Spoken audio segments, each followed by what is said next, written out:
तो आज देखो, सुप्रीम टीचर की पढ़ाई का रिस्पेक्ट क्या है। आज के दिन क्या रिस्पेक्ट रहेगा। हम्म। उसके टीचर्स डे के दिन उसके क्लास में आना, ये उसका रिस्पेक्ट। टीचर्स डे के दिन अगर क्लास नहीं आते हैं, और दिन नहीं आते लोग, टीचर्स डे के दिन तो आते ही आते हैं ना। बाबा की क्लास में आना, ये है तो जो आए, मतलब सचमुच दिल से रिस्पेक्ट है। गुरु देखता है तो गुरु के पास जाते हैं कि नहीं जाते, कि ऐसे ऑनलाइन करते हैं। टीचर्स डे है तो जिनको रिस्पेक्ट है वो आएंगे। बाजू में तो रहते हैं, यहाँ वहाँ जरूर आए। यही हमारा रिस्पेक्ट है। और जिसको और जो भगवान का टीचर का रिस्पेक्ट करेगा, क्या हो जाएगा। टीचर की विशेष कृपा होती है ना, कि हाँ ये है। तो 5-9 के महावाक्य मीठे बच्चे शुरू कर इसको। सत का संग एक ही है जिससे तुम्हारी सदगति होती है, आत्मा पावन बनती है। बाकी सब है कुसंग, इसलिए कहा जाता है संग तारे कुसंग बुरे। प्रश्न है, बाप का ऐसा कौन सा कर्तव्य है जो कोई भी धर्म स्थापक नहीं कर सकता। सदगति में ले जाना और पतित से पावन करना, यही दो काम है ना। वैल्यूज की एस्टेब्लिश करना, वो द्वापर युग से सब धर्म स्थापक करते आए हैं। लेकिन प्योर बनाना, पतित से पावन बनाना, और फिर उतना पावन कि आत्मा घर जा सके, जैसे ओरिजिनल स्थिति में आए। बाप का कर्तव्य है सबको पतित से पावन बनाकर वापस घर ले जाना। बाप आते हैं सबको इन शरीरों से मुक्त करने, अर्थात मौत देने। यह काम कोई धर्म स्थापक नहीं कर सकता। उनके पिछाड़ी तो उनके धर्म की पावन आत्माएं ऊपर से उतरती है और अपना अपना पार्ट बजाय पावन से पतित बनती है। धर्म स्थापक और परम अ, और बाप जो धर्म स्थापक है, तो उसका अंतर है। उस वो पावन से पतित बनती है, वो आत्माएं, और ये पतित से पावन बनती। कितना फर्क है ना।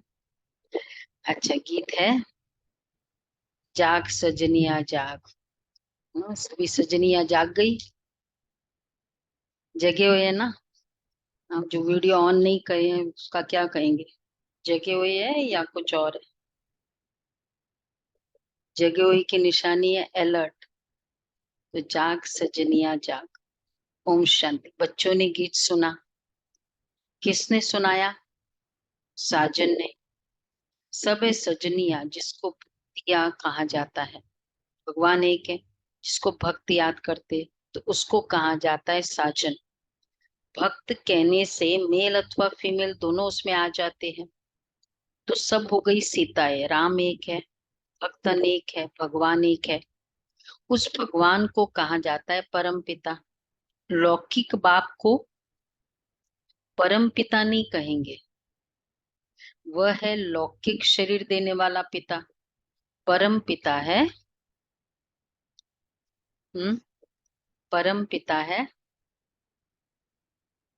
पारलौकिक बाप। परम पिता वह है लौकिक शरीर देने वाला। परम पिता है अविनाशी, वो विनाशी है। वो है परम धाम में रहने वाला, सब आत्माओं का पिता। तो बाबा परम पिता है। अच्छा, परम शिक्षक है। और फिर सदगुरु के साथ परम सदगुरु है बाबा। परम सदगुरु है। नहीं, परम सतगुरु है बाबा, बिल्कुल पक्का। कौन कहते हैं परम सतगुरु?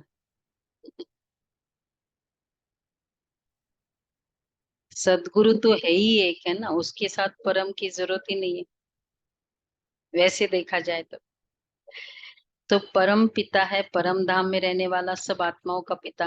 हर एक मनुष्य को दो बाप है, एक लौकिक, दूसरा पारलौकिक बाप। लौकिक बाप का जन्म बाई जन्म वर्षा अलग होता है, हर एक जन्म में बाप अलग अलग रहते हैं, है ना। लौकिक बाप में कितने लौकिक बाप मिले हमें? कितने मिले?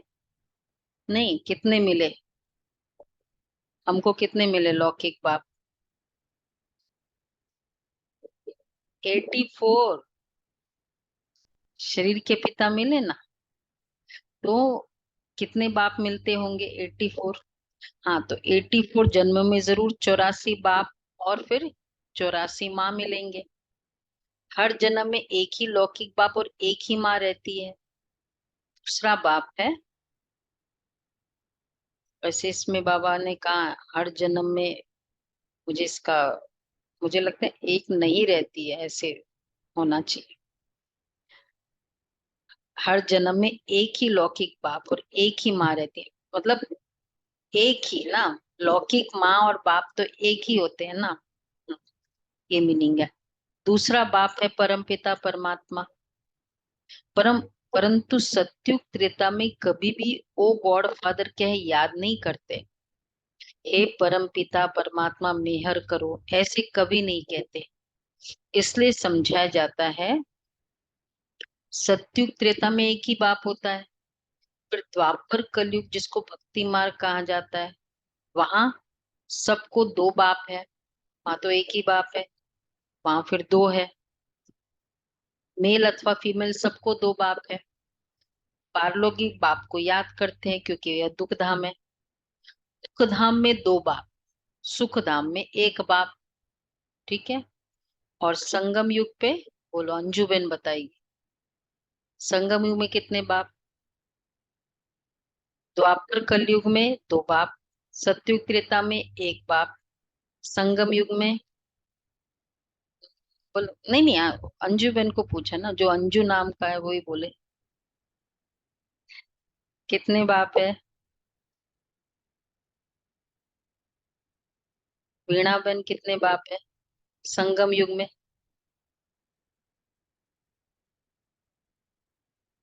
तीन बाप है, संगम युग में तीन बाप। समय ब्रह्मा बाप भी हो गया ना, तो कितने बाप? तो ऐसे कभी नहीं कहते। द्वापर कलयुग में है दो बाप, दुख धाम में दो, सुख धाम में एक। यहाँ तो एक लौकिक बाप है, इसलिए तो संगम युग में ज्यादा बेफिक्र वाली स्थिति है। तीन तीन है, तीन तीन को चिंता करनी है। तो यहाँ तो एक ही लौकिक बाप है, दूसरा फिर सबके दुख निवारण करने वाला बाप है, जिसको सभी याद करते हैं कि इस दुख से छुड़ाओ, रहम करो। बाप कहते हैं हम अब हम सत्युग नई दुनिया की स्थापना कर रहे हैं, कलयुग पुराने युग का विनाश होना है। बाप कहते अब हम सत्युग में, सत्युग नई दुनिया की स्थापना कर रहे हैं, कलयुग के बाद फिर सत्युग आना है। कलयुग के अंत, सत्युग के आदि को कल्प का संगम कहा जाता है। यह है कल्याणकारी युग, क्योंकि पतित से पावन बनना होता है। कलयुग में है पतित मनुष्य, सत्युग में है पावन मनुष्य देवताएं। बाप समझाते कि ये आसुरी, ये रावण संप्रदाय है, हर एक के अंदर पांच विकारों की प्रवेशता है, उसको कहेंगे रावण। इस हर एक के अंदर पांच विकारों की प्रवेशता है, राइट? पांचों है, और उसके बाल बच्चे भी है। इरिटेशन भी है, नाराजगी भी है, फिर क्या है? रूठना, आलस्य, अलबेलापन, बाल बच्चे भी है, पोते पोते भी है ना, पूरा परिवार है। तो इसको कहा जाता है, सुनो, Ravan is omnipresent. God omnipresent नहीं है, ठीक है ना। कितना रॉन्ग कंसेप्शन है, भगवान ओमनी प्रेजेंट है।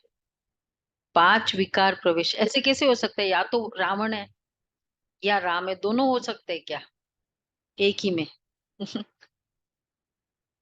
हम कोई, अगर हमारा कोई नजदीक वाला हो, उससे हम अगर बात नहीं करते हैं, साथ में रहते, तो भी उसके साथ रहना नहीं चाहते, उस कमरे में बैठेंगे नहीं कुछ दिन ना, अगर उससे बात नहीं हो रही हो, नहीं होते है ना, उस कमरे में भी बैठने का दिल नहीं करता है, हालांकि नजदीक का रिलेशनशिप। तो राम और रावण एक ही में हो सकता है। कैसे बोल दिया, पांच विकार प्रवेश है, इसलिए इनको पतित कहा जाता है। सत्युग त्रेता को पावन दुनिया शिवालय कहा जाता है। कलयुग है वैश्यालय। तो शिव परम पिता परमात्मा आकर नवयुग की स्थापना करते हैं। बाप समझाते, अब जागो, नवयुग अथवा सुखधाम का समय अब आ गया है। लक्ष्मी नारायण का राज्य भी आ रहा है। यह है ही राजयोग। यह कोई कॉमन सत्संग नहीं है। एक होता है सत्संग, दूसरा होता है झूठा संग, कुसंग। सत का संग तारे, कुसंग बुरे। सत तो एक ही बाप है, उनको कहते पतित पावन आओ। वही आकर पावन बनाते हैं आधा कल्प के लिए। फिर माया रावण आकर आधा कल्प पतित बनाती है। ऐसे नहीं बाप के पतित बनाते हैं। अभी है ही रावण राज्य। जब तक सत बाप ना आए तब तक सत्संग नहीं है, सब है झूठ संग अथवा कुसंग। सत्संग नहीं है जब तक सत बाप ना आए। इसलिए अगर कोई भी सत्संग है, सो कॉल्ड, वो तब तक सत्य है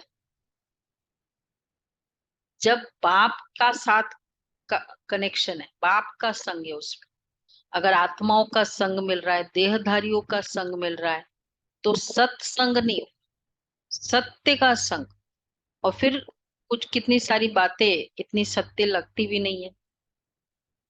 युद्ध में के मैदान में गीता का ज्ञान हुआ, तो फिर संग भी सत्य का नहीं, बातें भी फिर सत्य की कंप्लीट नहीं है। तो जरूर जब भक्ति का, तो सब है झूठ संग अथवा कुसंग। तुम वो सीता है, तुम भक्ति करती हो, समझती हो भक्ति का फल भगवान आकर देंगे, तो जरूर जब भक्ति का समय समाप्त होना होगा तब तो आएंगे ना। आधा कल्प है ज्ञान की प्रारब्ध और आधा कल्प है भक्ति की प्रारब्ध। अभी तुम पुरुषार्थ कर रहे हो भगवान की श्रीमत पर। भगवान एक होता है, वह है निराकार परमपिता परमात्मा, आत्माओं का बाप। वह आते ही है संगम पर। द्वापर कलयुग को भक्ति कांड कहा जाता है। सत्युग त्रेता को, द्वापर कलयुग को भक्ति कांड, सत्युग त्रेता को, नहीं बोलो, जो भी संकल्प आया, प्रारब्ध कांड। प्रारब्ध कांड।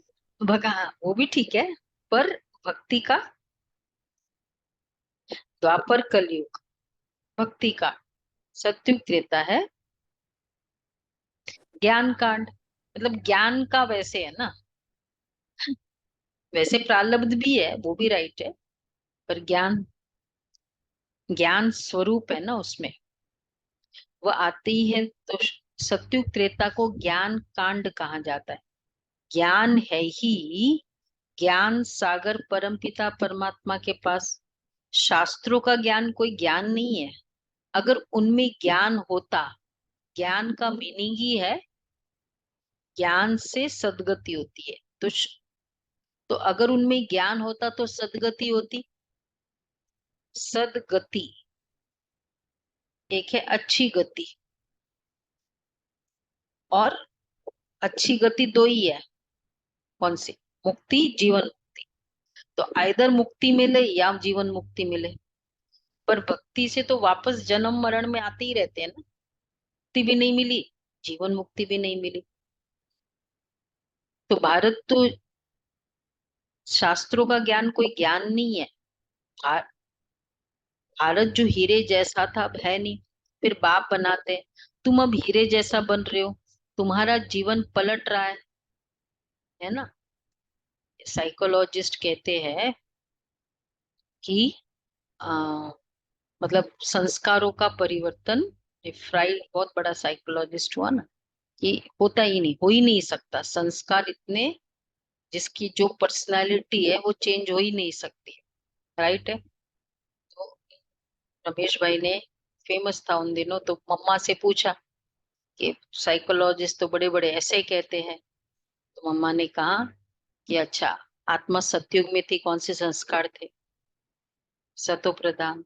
त्रेता के संस्कार सतो, फिर रजो, तो आत्मा में संस्कार चेंज हो गए ना। तो आत्मा अगर सतो से तमो प्रधान हो सकती है, तो तमो प्रधान से सतो प्रधान भी तो हो सकती है। ये है श्रेष्ठ संस्कार। तो आत्मा दैवी गुण धारण कर रही है। अब फिर, सॉरी, हाँ, बाकी मनुष्य को देवता बनाना, आत्मा दैवी गुण धारण कर रही है, तुम्हारा जीवन पलट रहा है। यूं तो मनुष्य बैरिस्टर, इंजीनियर, सर्जन आदि बनते हैं, बाकी मनुष्य को देवता बनाना, बैरिस्टर, इंजीनियर, क्या क्या डिग्रीज मिलती है, पर देवता की डिग्री कोई स्कूल है? तो देवता बनाना यह परमपिता परमात्मा ज्ञान सागर का कर्तव्य है। उनको ही ट्रुथ कहा जाता है, वही सच बतलाते हैं, अर्थात सच खंड की स्थापना करते हैं। बाकी सब है झूठ खंड। वो सच खंड की स्थापना करते हैं, जिसमें बाबा ने कितना क्लियरली कहा संडे की मुरली में, पर मत, पर चिंतन, तो सच खंड, मतलब इसमें कुछ भी परमत नहीं, कुछ भी पर चिंतन नहीं, तो बाकी सब है। इसलिए झूठ बोलने वाले, झूठ खंड की स्थापना करने वाले रावण की मत पर चलते हैं। तुम श्रीमत से श्रेष्ठ बनते हो।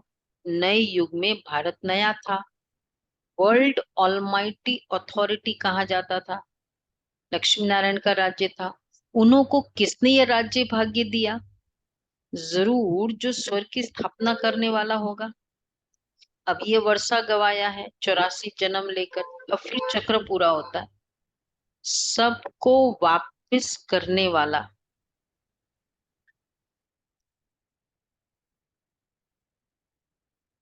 तो अभी बस वर्षा गवाया है, अब फिर चक्र पूरा होता है, सबको वापस जाना है। लिबरेटर एक ही बाप है, वही लिबरेट कर सबको ले जाते हैं। इसलिए उनको कालों का काल कहा जाता है। बाप कहते अब तुम्हारे 84 जन्म पूरे हुए, अब वापस चलना है। ये सृष्टि का चक्र कैसे फिरता है, सो बाप बैठ समझाते हैं। इसलिए अर्थात बाबा ये सृष्टि का चक्र फिराते हैं, तो हमको क्या बनाते हैं? टाइटल मिल जाता है, सृष्टि का चक्र। चक्र टाइटल हमारा, चक्रवर्ती। चक्रवर्ती। चक्रवर्ती। चक्रवर्ती। चक्रवर्ती। स्वदर्शन दूसरा चक्रधारी। है त्रिकालदर्शी, तीनों कालों का ज्ञान देते हैं, त्रिकालदर्शी बनाते हैं, तीनों लोकों का, तीनों कालों की नॉलेज देते हैं। वही पतित पावन ज्ञान सागर बीज रूप है, उनसे ही सचखंड का तुमको वर्षा मिलता है। यहाँ तुम आए हो परम पिता परमात्मा से वर्षा लेने के लिए, जो स्वर्ग की स्थापना करते हैं, करने वाला। तुम जानते हो हम ही फिर स्वर्ग के मालिक बनेंगे, ये क्लियर है। सत्युग के लक्ष्मी नारायण आदि को कहा जाता है डेटी रिलीजन, यह है श्रेष्ठ धर्म। उन्हों का धर्म भी श्रेष्ठ है तो कर्म भी श्रेष्ठ है। वहां भ्रष्टाचारी कोई रहती ही नहीं, कोई तरह का करप्शन नहीं है। ये सब करप्शन का मेन कारण क्या है? ये काम का करप्शन, इसके कारण बाकी सारे करप्शन है। काम, लोभ का ओरिजिन भी क्या है? जहाँ काम विकार है वहां लोभ है। किसके लिए करना है सब कुछ, कितना कुछ झूठ, सब कुछ करना भी किसके लिए है? ग्रीड आदि भी किसके लिए है? तो लस्ट है वहां मोह है, वहां लस्ट है वहां ग्रीड है। बच्चों के लिए ना मोह के कारण फिर ग्रीड होता है। तो द्वापर कलयुग में फिर एक भी श्रेष्ठाचारी नहीं रहते हैं। सत्युग त्रेता में एक भी भ्रष्टाचारी नहीं, और वहां एक भी श्रेष्ठाचारी नहीं। बाप को भूलने के कारण ही बुरी गति होती है। फिर बाप आकर पतित से पावन बनाते हैं। धर्म स्थापक कोई पतित से पावन बनाने नहीं आते हैं। कितनी बड़ी बात बाबा ने कही। पतित से पावन नहीं बनाते, पतित पावन तो एक ही बाप है, वही सच्चा गुरु है। बाकी वह तो आकर अपना धर्म स्थापन करते हैं, ऊपर से पावन आत्माएं आती फिर पतित बनती, उल्टा हो जाता है। वो पतित पावन से पतित बनाते और बाप पावन पतित से पावन बनाते।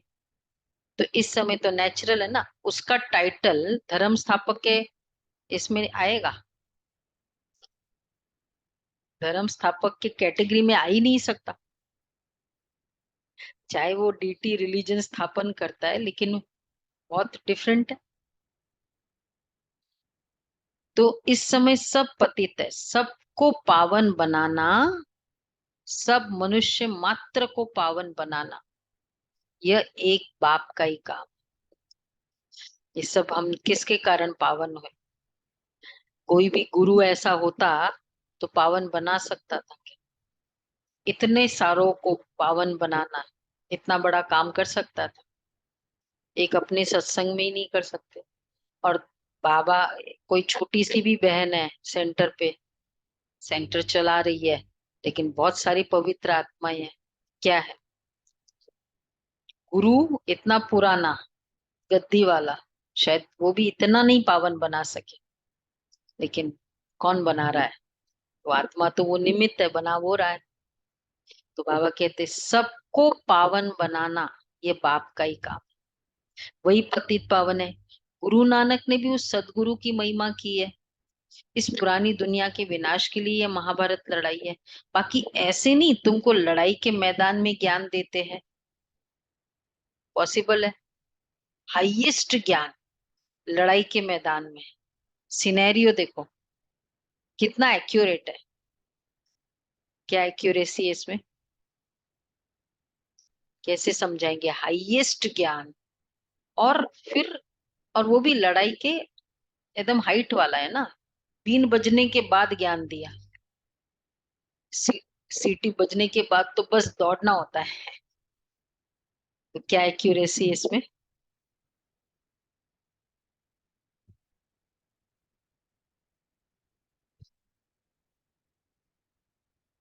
हम्म हम्म हम्म। नहीं, युद्ध चल रहा है, लेकिन इसमें क्या बताया? हाइट, हाइट की, युद्ध की वो स्टेज कि इतना मरना मारना कि सब तैयार है, ऐसी हाइट में ये हाइटेड नॉलेज दिया। दीदी समय की नीड गई थी ना।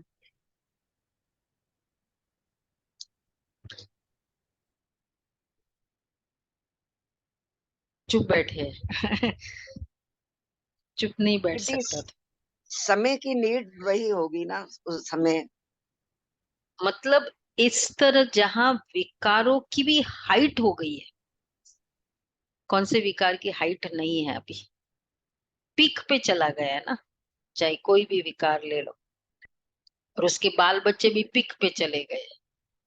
तो ऐसे हाइट में ये हाईएस्ट नॉलेज के बाबा ने कहा कि बच्चे, अगर तुमने किसी का समाचार भी सुना, फिर उस दिन बाबा ने कहा था ना, मैं की मुरली थी, आपने ऐसे ऐसे भी किया कांध भी हिलाया, तो तुम कर्मों के हिसाब किताब। परसों बाबा ने कहा कि अगर सुना, इंटरेस्ट से सुना, हिसाब किताब कितना, फिर क्या किया, कैसे किया, वो सब बाबा का हिसाब।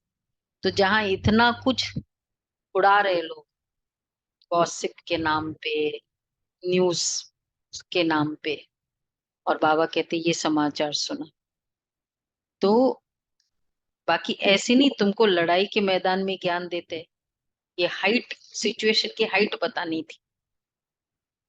तो बाबा ने कहा, गुरु नानक ने, तो ज्ञान के लिए तो एकांत चाहिए, 7 रोज भट्टी में रहना पड़े। इतनी डीप बातें चलते फिरते सुना नहीं, बहुत डीप बात हो, चलते फिरते बोलेंगे। बोला आप बैठो, शांति से बैठो, दरवाजा बंद करके गहरी बात है। बाकी तो है भक्ति की सामग्री।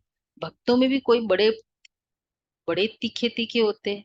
रुद्रमाला भी है तो भक्तमाला भी है, वह है भक्तों की माला, यह है ज्ञान माला। ऊपर में शिव, फिर युगल दाना, फिर है उनकी वंशावली। जो माला मनुष्य सिमरते हैं, राम राम कहते रहते हैं क्योंकि दुखी है। रावण संप्रदाय राम को याद करते कि आप कर पावन बनाओ, अपना बनाओ। अभी तुम ईश्वरीय गोद में आए हो। वास्तव में सब आत्माएं परम पिता परमात्मा की संतान है। मनुष्य सृष्टि प्रजापिता ब्रह्मा की संतान है। प्रजापिता ब्रह्मा द्वारा मनुष्य सृष्टि रची है। आत्मा तो अविनाशी है, आत्माओं का अविनाशी बाप है। अभी तुमको 2 बाप है, एक विनाशी, दूसरा विनाशी। आत्माओं का अविनाशी बाप ब्रह्मा भी शरीर छोड़ देते हैं। शिव बाबा को तो अपना शरीर है नहीं। देखो उस समय बाबा ने कहा, जब कोई बिलीव ही नहीं कर सकता। बाबा ने जब दादी ने न्यूज दी भी थी, बोला ऐसी टेस्ट करने के लिए दादी बोल रही है, और दादी बोल भी रही थी एकदम नेचुरल वे से। तो देखो ब्रह्मा भी शरीर छोड़ देते, शिव बाबा को तो अपना शरीर नहीं है, वो तो जन्म मरण रहित है। जन्म मरण में तुम बच्चे आते हो। तुम आदि सनातन देवी देवताओं के 84 जन्म है। हिसाब है ना। गुरु नानक को तो 500 वर्ष हुए, तो फिर इतने में 84 जन्म कैसे लेंगे? कितना हिसाब है? जितने ज्यादा जन्म उतने ज्यादा जन्म, जितने ज्यादा टाइम उतना ज्यादा जन्म, कम टाइम तो कम।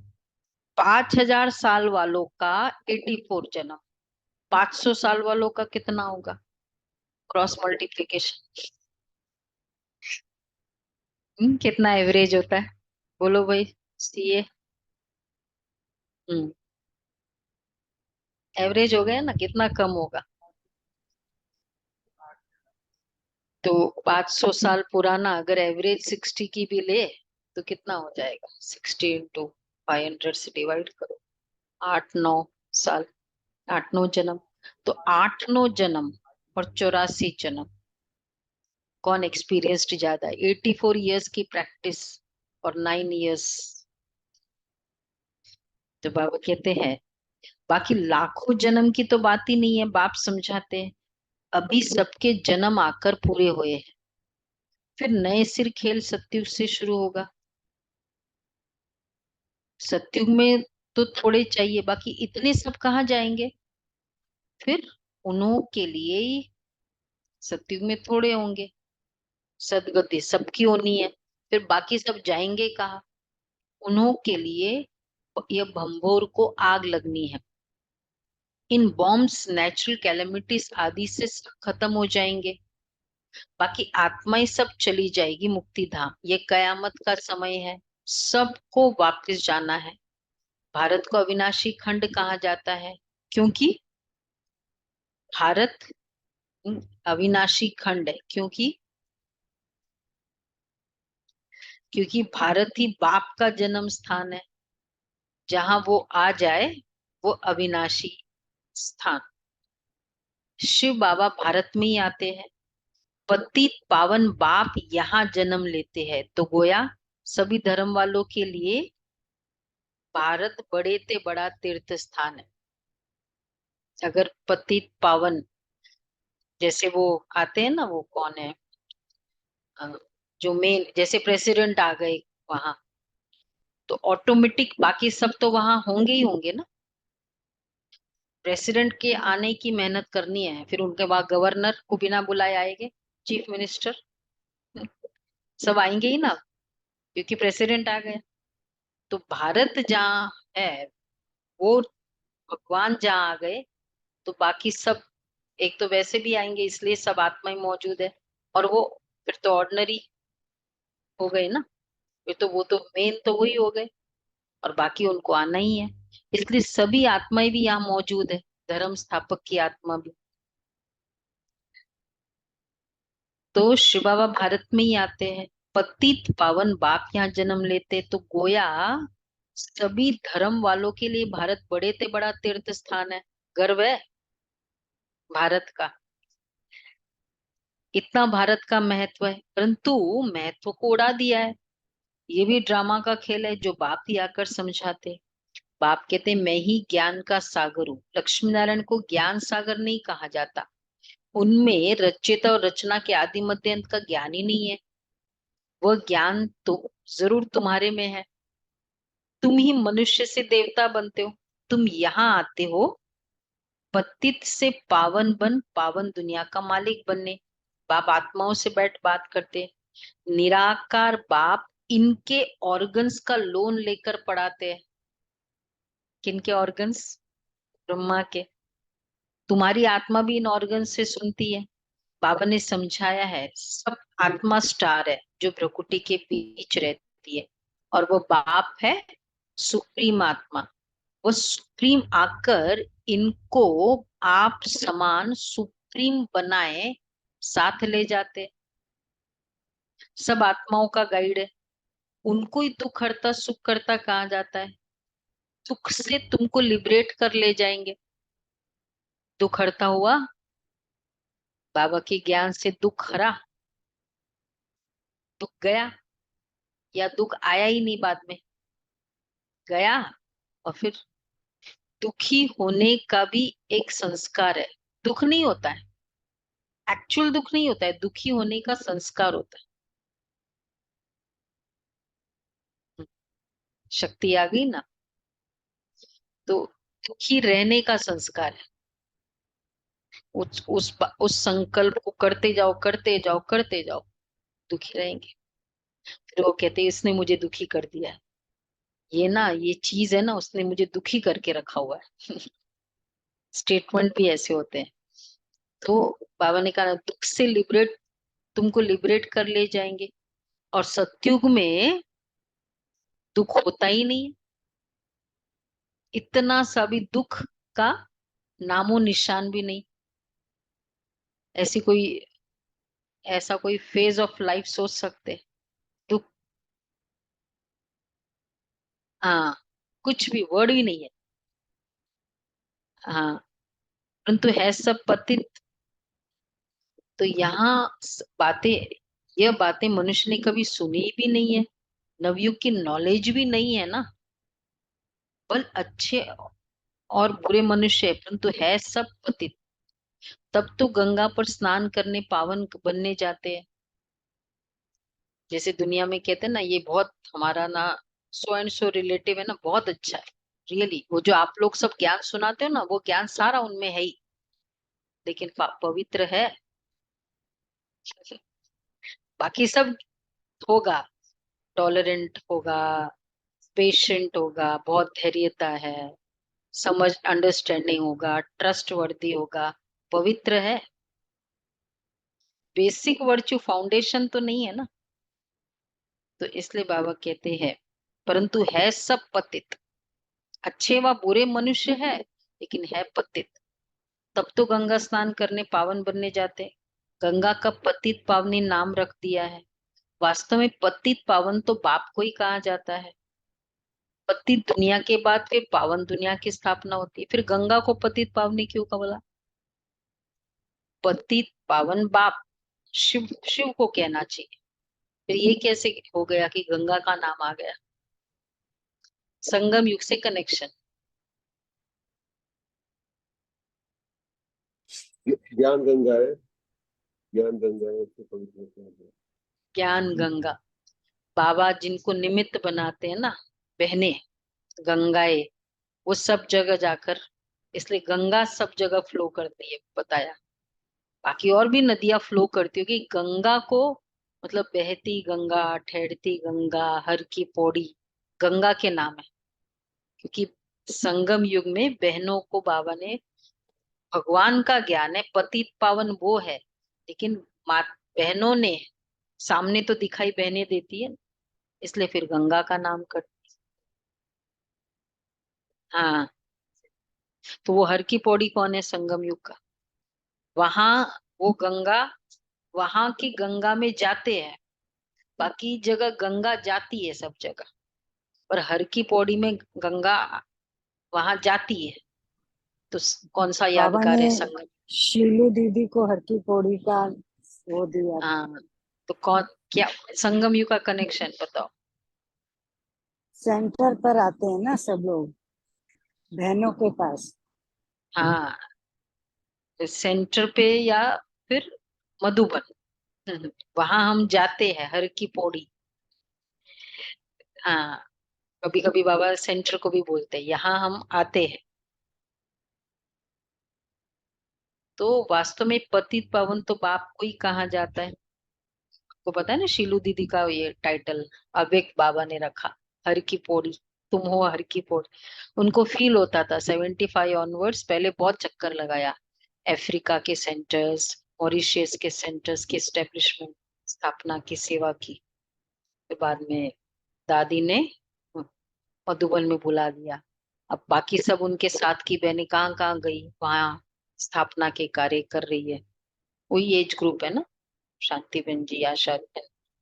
और तो फिर बाबा ने कहा, देखो तुम हो हर की पौड़ी, बाकी सब है बहती गंगा। हर की पौड़ी पे लोग आते हैं, वो वरदान बाबा का रहा।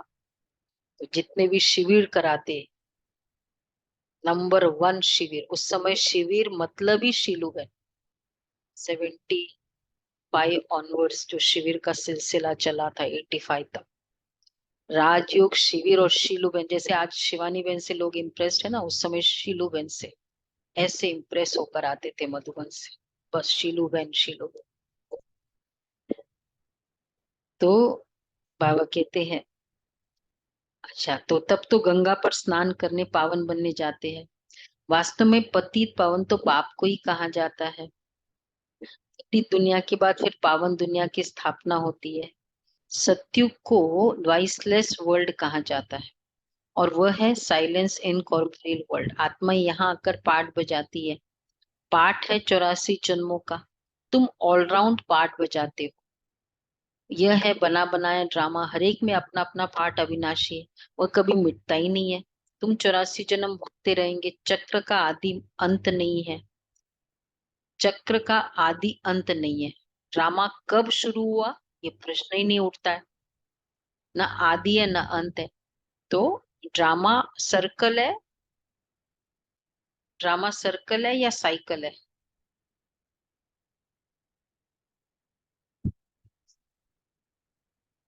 हाँ, साइकिल है। दोनों सेम है कि अलग अलग है? बोलो, मास्टर है इंग्लिश के सारे यहाँ। साइकिल है। साइकिल है। सर्कल है या साइकिल है? साइकिल। साइकिल है। चक्र है, साइकिल है, सर्कल नहीं है। Circle cycle. स्टेशनरी भी होता है, साइकिल है घूमता रहता है, चक्कर है। तो ड्रामा, बाबा कहते हैं चक्र है। चक्र का मतलब ही आदि अंत नहीं है, घूमता रहता है। ड्रामा कब शुरू हुआ, ये संसार कब शुरू हुआ, ये प्रश्न ही नहीं उठता। न आदि है न अंत है। दिन और रात का चक्र है। दिन कब शुरू हुआ, एक दिन की शुरुआत है, लेकिन ये दिन की स्टाइल शुरू कब से हुई? बोलो बिंद्रा भाई, आंसर है। ये ऐसे दिन, एक कोई तो दिन होगा जब दिन शुरू हुआ होगा। न आद न आद न अंत, न उसका आदि न अंत। सतयुग आदि भी सत है भी सत, उसी भी सत। आज बाबा ने बहुत याद किया है, सिख गुरु नानक को बहुत याद। हाँ, बिंद्रा भाई है इसलिए पता चला। देखो, सतयुग आदि सत है भी सत, उसी भी सत। और फिर आगे, आद सत जुगाद सत, होसी सत, है भी सत। नानक सती है। अच्छा, देखो कितना सत सत है, सच्चा है, पहले भी सत है, भी सत, होसी भी सत, तो आदि भी सत, सत्युग है। इस चक्र को समझने से तुम स्वर्ग के चक्रवर्ती महाराजा महारानी बनते हैं। उसको वर्ल्ड ऑलमाइटी अथॉरिटी राज्य कहा जाता है, जो वर्ल्ड ऑलमाइटी बाप से मिलता है। तुम बेहद के बाप से 21 पीढ़ी के लिए सदा सुख का वर्षा पाते हो। बाप को कहा जाता है हेवनली गॉड फादर, हेवन का वर्षा देने वाला। बाप कहते हैं मैं कल के संगम युग पर आकर स्वर्ग का वर्षा देता हूँ। जो पुरुषार्थ करेंगे वो सूर्यवंशी राजाई में आएंगे। यह कोई कॉमन सत्संग नहीं है, यह है गॉडली यूनिवर्सिटी। भगवान वाच है ना, भगवान पढ़ाकर मनुष्य को देवता बनाते हैं। ऐसा कोई सत्संग ही नहीं होगा जिसमें कहे कि हम मनुष्य से देवता बनाएंगे। ऐसा कोई सत्संग है, ऐसी कोई स्कूल है, कॉलेज है, बैरिस्टर बनाएगा, सब कुछ बनाएगा। हाँ, ये परमात्मा का। तो ऐसा फिर किया ना उसने, देव देवता बनाया ना, देवता वो दिखाई देना चाहिए जिसमें कहे कि हम मनुष्य से देवता बनाएंगे। अभी तुम बच्चे नई दुनिया में देवी देवता पद पाने के लिए पुरुषार्थ कर रहे हो। समझाना चाहिए दो बाप होते, एक बेहद का बाप, एक है हद का। हम बेहद के बाप से वर्षा ले रहे, तुमको भी राय देते वर्षा लो। श्रेष्ठ ते श्रेष्ठ परम पिता परमात्मा की मत पर चलने से तुम स्वर्ग का मालिक बनेंगे। सच्चा है ही एक बाप, वो आकर पढ़ाते, इनके ऑर्गन्स द्वारा कहते, ब्रह्मा तन से ब्रह्मा मुख वंशावली को वर्षा देते। ब्रह्मा द्वारा तुमको दादे का वर्षा मिलता है। दादे के वर्षे पर सभी आत्माओं का हक है। लौकिक संबंध में सिर्फ मेल का वर्षा मिलता है। तुम तो आत्माएं हो, सब ब्रदर्स ठहरे, सबको शिव बाबा से वर्षा मिलता है। तुमको सबको शिव बाबा से वर्षा मिलता है, तुमको दादे से वर्षा मिल रहा है। कैसे? दादे, हाँ, ब्रह्मा के थ्रू मिल रही है ना, तुमको दादे से वर्षा मिल रहा है। बाप कहते हैं हम तुमको मंदिर लायक बनाते, मनुष्य में देखो क्रोध कितना है, एक दो का विनाश कर देते। यह है ही वैश्यालय। अंडरलाइंग रीजन क्या है पूरा, कोई भी गलत कर्म का, क्रोध, लोभ। शिवालय था तो सो फिर अब बनना है। परम पिता परमात्मा शिव आकर शिवालय बनाते हैं। वैश्यालय से लिबरेट कर, वैश्यालय है, बाबा कहते हैं वैश्यालय है, जितनी आत्माओं में बॉडी कॉन्शियस है वो क्या हो गया, वैश्यालय। वैश्यालय में क्या होता है, बाले, बाल वाल वो सब ना वैश्यालय। तो ये सब बॉडी कॉन्शियस के निशान, इसलिए बाबा कहते हैं वैश्यालय है। तो वैश्यालय से लिबरेट कर फिर गाइड बन सबको वापस शिवालय में ले जाते। से भी अपने पुराने शरीर से मुक्त हो मेरे साथ चलेंगे। अच्छा, मीठे मीठे सिखिल दे बच्चों प्रति माता पिता बाप दादा का याद प्यार, गुड मॉर्निंग।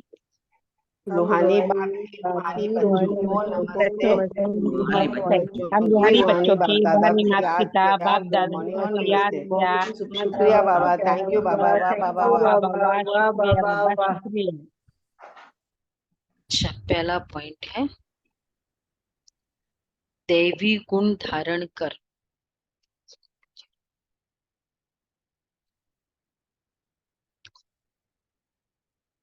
स्वयं की जीवन को पलटाना है। दैवी गुण धारण कर स्वयं की जीवन को पलटाना है।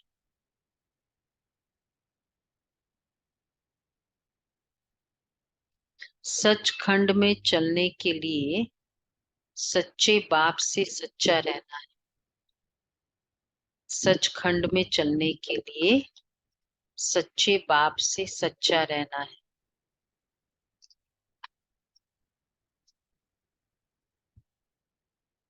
एक सत बाप के संग में रहना है। मनुष्य से देवता बनने की पढ़ाई अच्छी तरह पढ़कर बेहद का वर्षा लेना है।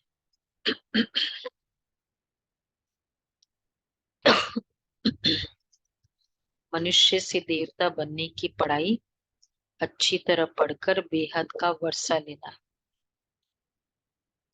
वरदान है, हरेक के स्वभाव संस्कार को जान, टकराने के बजाय सेफ रहने वाले,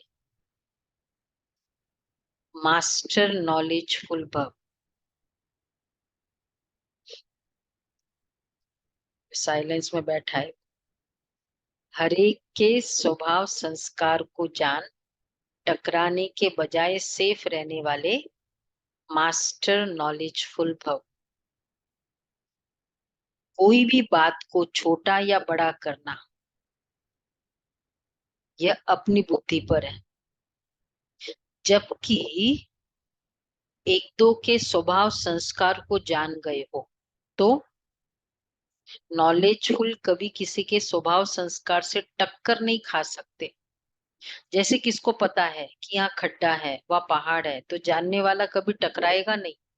क्या करता है, भरे रास्ते के बीच में भी खड्डा हो ना, और जिसको पता होता है वह किनारा कर लेगा। ऐसे आप भी किनारा करो, अर्थात अपने को सेफ, दूर नहीं होना है, सेफ रखना है। किसी काम से किनारा नहीं करो, लेकिन अपनी सेफ्टी की शक्ति से दूसरों को भी सेव करना, यही किनारा करना। दूर नहीं हो जाओ। बहुत क्रोधी है, चलो रख दो फोन उठा के, सेफ रखो। किनारा करना मतलब सेफ रखना, खुद सेफ रहना।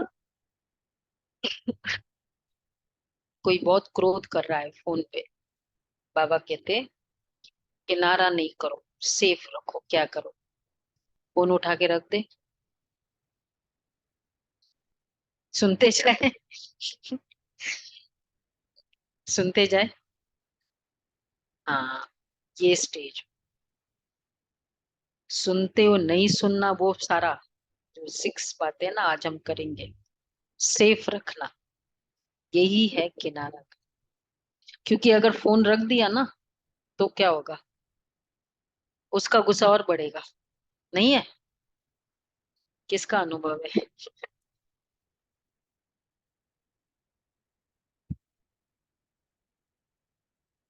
और गुस्सा आएगा।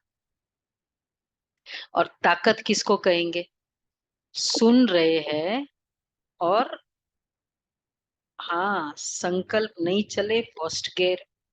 और सेकंड, संकल्प चले भी नहीं और शुभ भावना रहे, सेकंड गियर। थर्ड गियर, शुभ भावना एकदम बनी रहे। ये है ताकत। सहज कौन सा है, बोलो? सहज कौन सा है, बोलो? शरद भाई बताएंगे। सबसे इजीएस्ट कौन सा है? नहीं, इजीएस्ट कौन सा है? अभी चारों में से फोन उठा के रख दो, बहुत इजी है। फोन साइड में रखो। अब इसमें देखो मैं कितनी ताकतवान हूँ, उस फोन से ही पता चल जाएगा। हाँ, हाँ, नाम नहीं चला ना, हाँ, वो भी बह जाएगा अगर इतनी स्ट्रांग नहीं है तो। स्लोगन है, उड़ती कला का अनुभव करना है तो सदा भाग्य और भाग्य की विधाता की स्मृति में हो। मैं पद्मा पदम भाग्यशाली। 5 तारीख है ना आज। ये युग उड़ती कला का युग है। ब्राह्मणों का कर्तव्य ही है उड़ना और उड़ाना। वास्तविक स्टेज भी है, ये उड़ती कला है।